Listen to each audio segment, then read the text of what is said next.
Magandang araw mga kaibigan. Gusto ko lang i-advertise na meron pa tayong stock ng dark chocolate. Ito po, napaka presko, pure organic tablia or sikwati. Pwede kayong mag-order dito sa number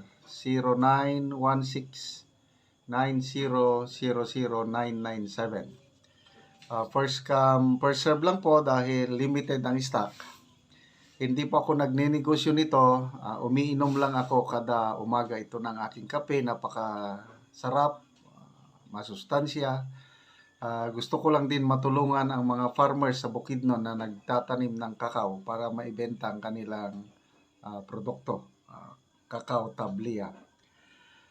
Kaya pag-usapan natin itong reaksyon ni Jose Claire Castro sa mga nag-aakusa na edited ang pictures ni First Lady Liza, yung mga different activities niya dahil nandito na daw siya sa Pilipinas Kaya lang maraming accusers na edited yan. Ito, balita ng GMA News 5 hours ago. Itong post. Palace Press Officer Undersecretary Attorney Claire Castro on Sunday Islam, yung nagalit, binatikos, sinupalpal. Islam those who were spreading fake news about a recently uploaded photo of First Lady Liza Raneta Marcos saying that they should present evidence that will prove whether it was edited or not. Okay, ito po yung picture in question.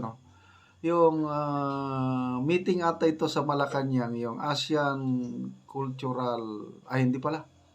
Ano ba ito? Basta ito yung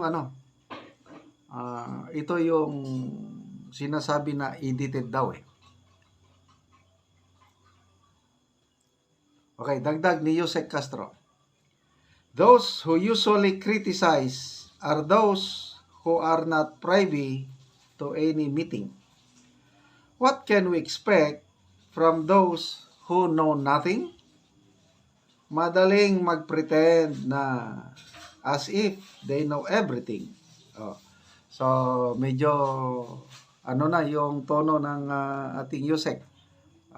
Naiinis na sa mga accusers. So, kayo daw na nagsasabi na edited yung picture ni First Lady, patunayan nyo. Patunayan yung edited ba o hindi. Okay, so, people who reacted, madami 93,000 people who reacted, 90,000 tumatawa. Anong ibig sabihin? Tinatawanan nila si Jose Castro. 2,700 lang ang nag-like at 252 ang nag-love. So, maliit yung halos 99% tinatawanan si Jose Castro, 1% lang yung umuuyon sa kanya.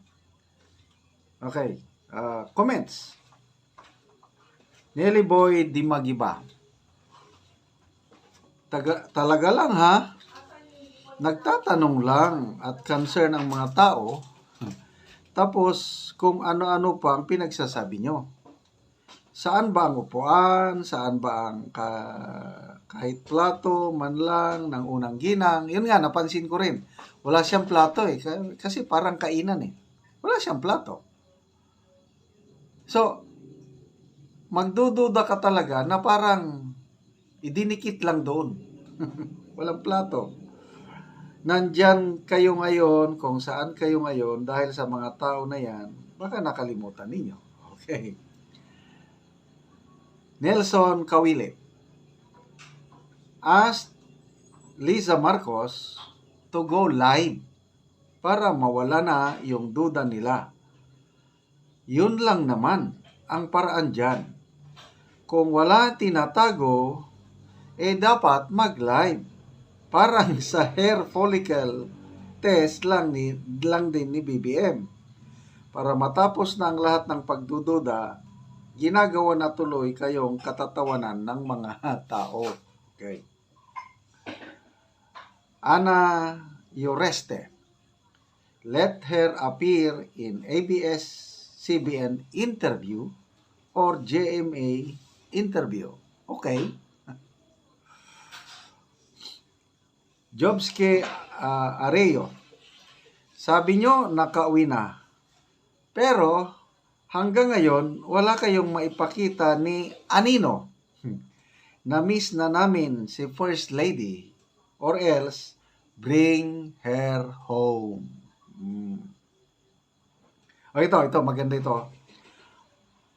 Viral Reels. Okay.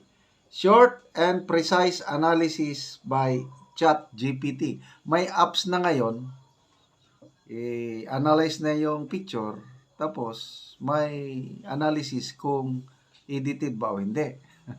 So, basahin ko itong analysis ng ChatGPT.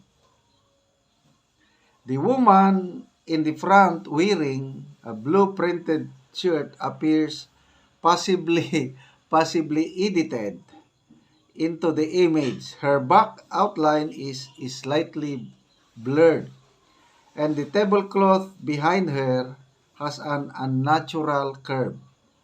The lighting on her also seems inconsistent with the rest of the group. These signs suggest she may have been digitally added. Jackie Kainglet. It is very easy to prove to the people wrong when you can just easily show First Lady in live to debunk all allegation. O nga, bakit hanggang ngayon? Di ba March 11 pa yung sinabing pagdating? March 23 na ngayon, 12 days has passed. Bakit po, Yusek, para matapos ng inyong sakit sa ulo, isama nyo na si First Lady, mag-live kayo, kasama nyo sa press conference. O tapos ang isyo. Hindi yung palagi na lang kayo post ng pictures, nagdududa tuloy ang mga tao na lumang picture. Tapos, nagdududa na edited. So, hanggang kailan namin makita si First Lady Lisa na naka-live interview siya? Nagtatanong lang naman. Salamat mga kaibigan sa inyong pagsubaybay sa ating channel. Nakakatulong kayo ng malaki sa Tribong Talandig sa Bukidnon dahil ang ating monetization sa channel na ito is tulong sa tribo. Namimigay tayo ngayon ng yero at pako para maayos, ma-repair ang sira-sirang bahay ng tribo. Panoorin nyo ang video na ito.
Karon ate kuya unsang inyong maistorya nga karon bag-o na mo atop oh. Salamat jud kayo sa naghatag o sin nga nailisan jud ang among matok nga buslot o nagpasalamat pud mi sa nagtanaw ani nga video aron katunguban matagaan pod ang nanginahanglan. Daghan pa ang nanginahanglan nga sama ninyo. Ang nanginahanglan sa inyong tabang. Oo. Salamat kid kayo sa Ginoo nga na ilisan nga mga tok. Nabaguhan gyud. Oo, dili na mo matuluan. Dili na magtulo. Oo, so nawala na tong mga buslot nga inyong atop. Nawala na gyud. Oo, so maayo na karon ang inyong pagtulog bisag mag-ulan. Salamat kayo. Oo, sige, salamat.